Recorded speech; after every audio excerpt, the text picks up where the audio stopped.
ティーブ的店のスティーブです。こんにちは。今、ロサンゼルスにいます。私の隣にいるのは、警察のゆりさんです。ありがとうございます。実はもう生で初めてお会いして、1ヶ月ぐらい前にゆりさんのチャンネルでライブ配信をさせていただいたことがあります。よろしかったら、ゆりさんのチャンネルもぜひチェックして、チャンネル登録してあげてください。スティーブ的店のチャンネル登録もよろしくお願いいたします。1年ぶりにロサンゼルスに来まして、今日、ゆりさんにどうしても会いたくて、いろいろ、初めてお会いしたんだけど、なんか話と考え方に似てるところがあるのかなっていう強く前から感じてて、ゆりさんはすごい面白い方です。アメリカ人から見ると、まず、アメリカで警察の仕事している日本人はまずいないよね。唯一じゃなくても本当は珍しい。すごいなって。自分はもう警察寄りの人です。本当に警察を応援したい、警察をリスペクトするタイプなので、非常に面白いなと思って、なぜ日本人の女性がアメリカに来て、もう今25年です。5年目、何年か前に自分から警察になりたいっていう、その背景には何があるのかっていうことをちょっと聞いてみたいなと思います。やっぱり一番のきっかけは、それまで結婚してて専業主婦だったんですけど、離婚をした時に初めて自分がフルタイムの仕事についていろんな仕事をやったんですけど、全部何やってもやっぱつまらなくて、それと同時にそのフルタイムっていう時間の長さ、もう毎日朝起きたら仕事に行って、仕事が終わったらもう日が暮れててっていう、そのもう一日のほとんどが仕事になるわけじゃないですか。それにちょっと矛盾を感じてしまって、私何のために生まれてきたのみたいな、そのなんでこんな仕事、で、じゃあ今自分のやってることまあまあ楽しいけど、スキンケアとか楽しかったんですけど、じゃあ商品売ってお金いただいてこれでいいのかなみたいな、これをあと何年やるんだろう、でそうやって考えた時に、やっぱり一日それだけ長い時間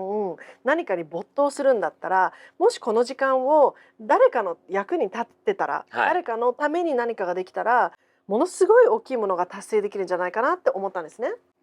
やっぱりすごい長いじゃないですか、フルタイムって。だからそれで自分には何が向いてんだろうって、どうやって人を助けられるんだろうと思った時に、まずやっぱり自分の性格判断をしようと思って、自分の長所と短所を紙に書いて、秋っぽいところがダメだったりとか好奇心が旺盛だったり、いいところがね、その助けたいとか、そういう部分があったりするんで、それを全部まず自分でアナライズして、で自分の思いつく職業を全部書いていって、でこうクロスしてたんですね。あ、これは違う、これは違う、あ、これはいいかもみたいな感じでこうやってったら、自分の性格に一番合う職業っていうのが警察官だったんですよ。なるほどね。そしたらもう私にはそれしかないじゃないですか。他多分何やっても絶対つまんなくて嫌になって、なんていうのかな、秋っぽいからもうすぐもうやめたってなっちゃうから。なるほど。そういうタイプなんだ。そう行くってやっぱりこれしかないと思ったらもう自分から行くタイプ。そうで、行けないと悔しくて泣くぐらいなんで。なるほどね。もう絶対やるっつったらやるみたいな人なんですよ。じゃあその時点でまずスキンケアと警察のギャップがあまりにも激しいので、もともと自分の考え方というか、自分の心の中で人を助けたいっていうなんかことが昔からあったんですか？ありましたありました。やっぱり高校生の時にこれよく話してるんですけど、私の母が人身売買について調べていて、それを母から初めて聞いた時あまりにショックで、世の中で子供が売られてるっていうのはどういうこと？私も子供なんですけどみたいな、私もじゃあ誰かに売られてしまうってことみたいな、なんかもうはてなはてなはてな、そこから人身売買についていろいろ調べていって、で結局大人になった時に、私はそこで何かする大人になりたい、こういうものがあるんだよっていう人間で終わりたくない、だから私はそこで何かしたいから、じゃあ何ができるんだろうっていうふうに考え始めたんですよね。でそれが警察になる前なので、やっぱりずっと人身売買に関する活動をしていきたいっていうのがあったから、あ、警察になったらじゃあちょうどいいじゃん、そうつながんじゃんと思って。なるほどなるほど。元警察官が今これやってますだったら、信憑性あるしと思って。なるほど。やっぱり自分も何かできないか、自分でただ一人なんだけど何かプラスになることがあるのかないのかって。で今回警察になれば自分は少しでもその面でなんかプラスになれるのかという頭だった。そうですね。でなんかやっぱり何か達成する時、そういう大きなことをしたい時って、私多分一番みんな一人一人にかけるのって、どれだけ人に信用されるかじゃないですか。で私それをどうやったらその知識は誰でもつけれる、勉強も誰でもできる、誰でも人身売買のことを学べるんだけど、でもそこでじゃあ自分が NPO とかやって動かしていくってなった時にどれだけ信用されるかで大きさが決まると思ってたから、じゃあそのために元警察官っていうだけで私を信用する人っていうのは世の中にいるだろうなと思ったから、元警察官の方が元サロンで働いてましたっていうよりも、あ、この人そういう知識あんのかな、経験あんのかなって、信用できる人なのかなと思ってもらいやすいかなと思った感じですね。なるほど。その目標というか、人を助けることとか人身売買の面でも何かプラスになったこと実際にあるのでしょうか？めちゃくちゃあります。あります。っていうのも多分これ皆さんすごい驚くと思うんですけど、警察学校って人身売買のことだけ学ばないんですよ。学ばない。話題にはならない。私それが一番のショックな出来事です。警察学校に行ってる間はもちろん私は無知だから何も考えてない、一生懸命すぎて思ってないんですよ。ただ警察官になって何年か経った時に人身売買の無線が入った時に誰も何も捜査の仕方が分かんないんですよ。警察はですよ、ベテランの10年20年のベテランの警察官も分からない。その他の法律は全部勉強するんだけど人身売買だけは触れないんですよ。そこに私すごい疑問を感じ始めて、ちょっと待って、これおかしいじゃんって思って、それはもう人身売買の捜査をしてほしくないのかなみたいな。今現在 LAPD で教えてるかどうかは私は分からないんですけど、私が言ったら10年前なので、だけど少なくとも新人の子たちも誰も人身売買って何ですかみたいな感じだから絶対知らないんですよね。実際に人身売買っていうのはどんだけの問題になってるのかということを私のレベルでも分かんないのでちょっと教えてください。まずアメリカは今多分世界一の人身売買大国ですよね。バイデン政権がやってるからね。アメリカは世界一だと思いますよ。でもただ人身売買がない国っていうのはないと思います。世界中でないはずがないですね。日本人もだんだん気づき始めてるし、この団体怪しくないですかとか、この芸能事務所怪しくないですかって皆さんはあるんだけどそこから動かないじゃないですか。そこでじゃあ誰かが実際その捜査したんですか？してないですよね。だからその裏が出てこないんですよ、ずっと。誰も調べようとしてない。警察も教えられてない。話にもならない。そうですね。力のある人たち。だからあえて教えてないんだと思うんですよね。でやっぱり普通に考えたら人身売買っていうのは3つの指に入るほど収入が得れるもの、収益があるもの、ドラッグを超えるほどって今言われてるんで、なくならないじゃないですか、そのお金を取っていったら、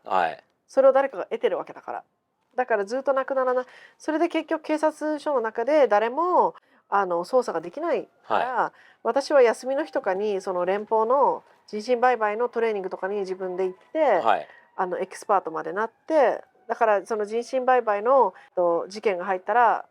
こいつに電話しろみたいな上司に何度も言って、なんで人身売買のタスクフォースがないんだ、しかも私が働いてる LXPD っていうのはそのLA の空港も管轄なわけですよね。空港っていうのもめちゃくちゃ人身売買の被害者が通るわけだよね。だからもうないこともおかしくって、もうそれずっと言った結果やっとできたんですけど、でもそれでも選ばれたのは1人だけで、刑事の中から、1人じゃ変わらないっていうか何も変わらないですよね。LAPD の学校で教えてるのかどうかちょっと今分かんないですけども、まだやってないんだったらもう本当にちょっと異常だなと思います。アメリカ人として多分日本人もそうなんだけど、まさか自分の国ではこういうのがあると思いたくないっていうか、考えられないっていうか、想像できないっていうか、でも自分もこの何年か前から、特にこの政権の間で最近話題になっているのは30数万人の子供の行方が分かんないと。で自分もそれ初めて聞いたら、なんだ子供の行方？トランプ政権の時に子供たった1人か2人がケージに入れられちゃった、こんなひどい扱いとかってすごい騒いでたのに、この今のリベラルの政権がなって子供が30何万人が消えても何も誰も一つも言わない。右左置いておいて人間としてみんな子供がいるんで、子供好きな人間としてモラルはどこに行ってるの？これに関してはないんですよ、モラルとか。私が最近ちょっとやっとできた悪側の人の気持ちが納得できたことが一つあって、怖いんですけどこれって、ただアメリカってほとんどがキリスト教じゃないですか。でキリスト教っていうのは神様がいて、そのジーザス・クライストを信じているから、そのみんなこう聖書を勉強したりしてるわけじゃないですか。はい。で今のまあ言ったらディープステートとか、はい。そうやって子供の血を飲むような人たちっていうのはもう一つのガッドを信じてるんですね。はい。でそのもう一つの神様にジーザス・クライストの上に行ってほしいから、この人に貢献しないといけないと。もうカルト教なんですけど、はその神様に貢献しないといけないから、神様に一番近いものを痛めつけて捧げるっていう、まあ、儀式的な。だから神様に一番近いものっていうのが赤ん坊なんですよ、赤ちゃん。はでそれをすることによって自分はこっちの神様を立てたり、神様に近づける、こっちの神様に認めてもらえるみたいなカルト教はい。の考え方があるんですって。私それ知らなかったので、ああなるほど。金とパワーがあればあるほど、人がね、ダメになっちゃう金とパワーとカルト教みたいに、人がおかしくなることが、見れば見るほど、金があるからって、偉いからって、すごい周りの人に気に入られてるからって、いい人間、モラルがあると限りないよね。な。おかしい人がある。変態が多い。それはどんどんどんどん見えてきているところもあると思うんですよ、自分にも。一人としてなんかできたと思う。私はこうおまわりさんになって、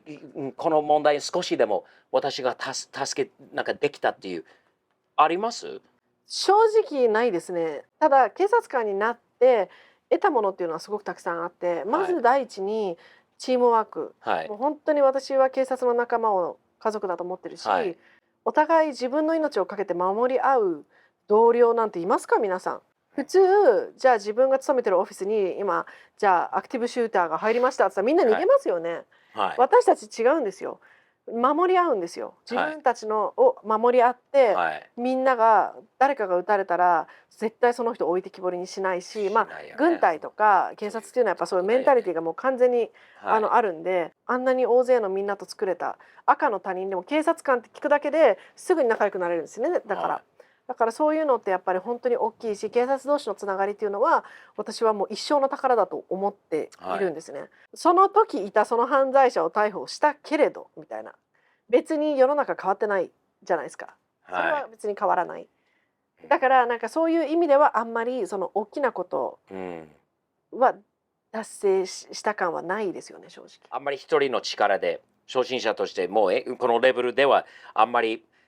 できることがないって気づいて、なんかイララとかそれか嫌だでもありましたよ。でもね、それね、みんなあります、多分警察官の人たちは。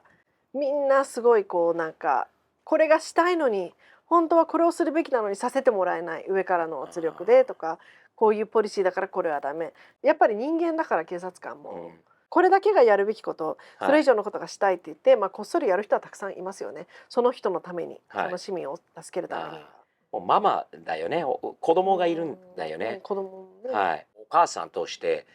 見て子供がああいうふうに利用されてるとかああいうふうにやられてるっていうのは、ね、すごい嫌な、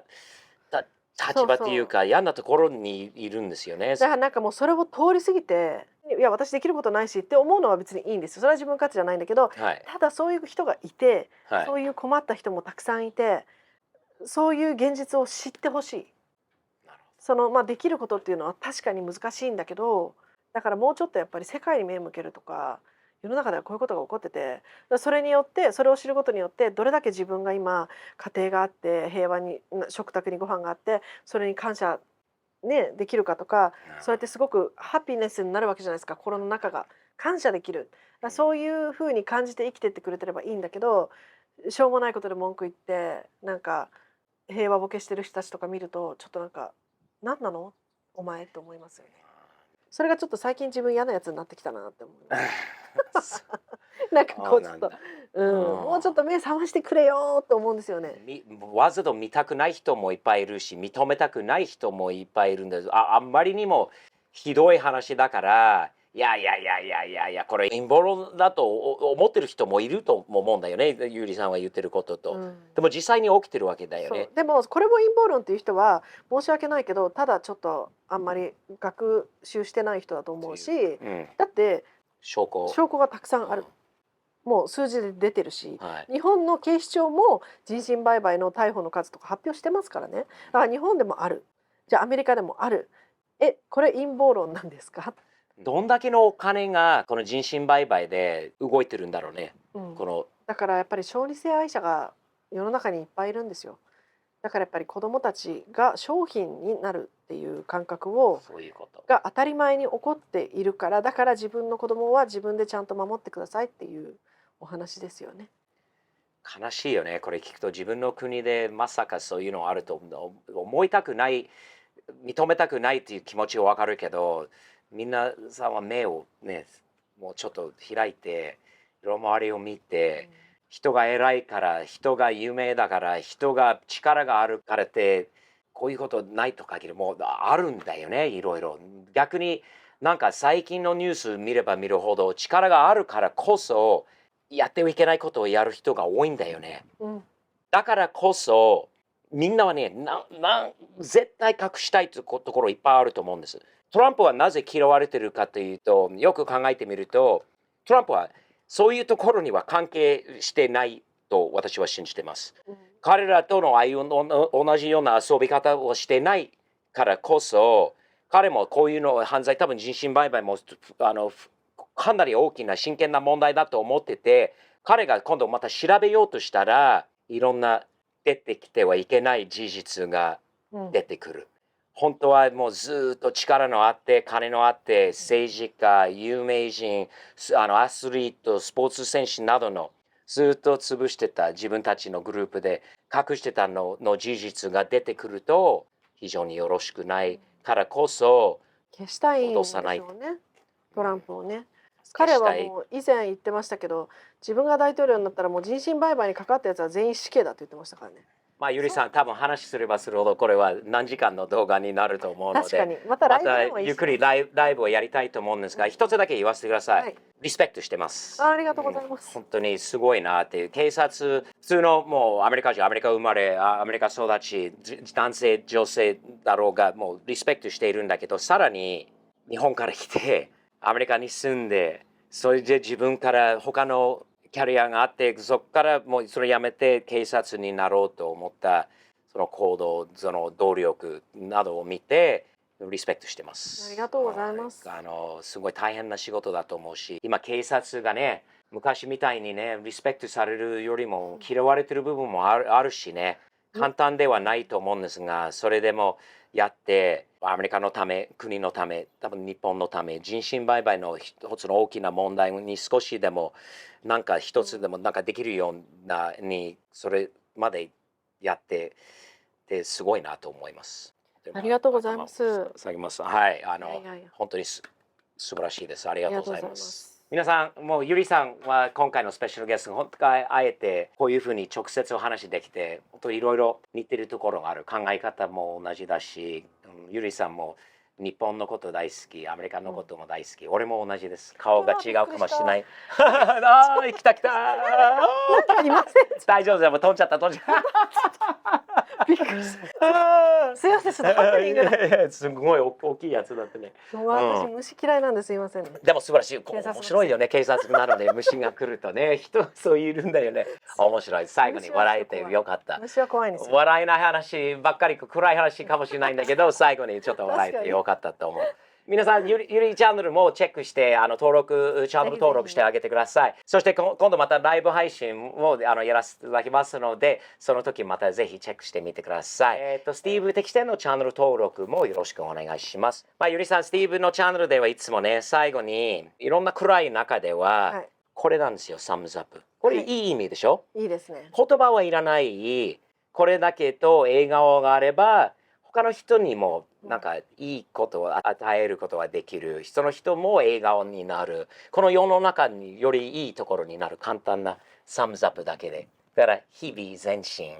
前向きにサムズアップ的にやっていきましょう。いいですね。ゆりさん頑張ってください。ありがとうございます。応援してますので、皆さんありがとうございました。またじゃあチャンネル登録よろしくお願いします。次回まで。またね、ロサンゼルスからでした。Thank you。ありがとうございます。はい。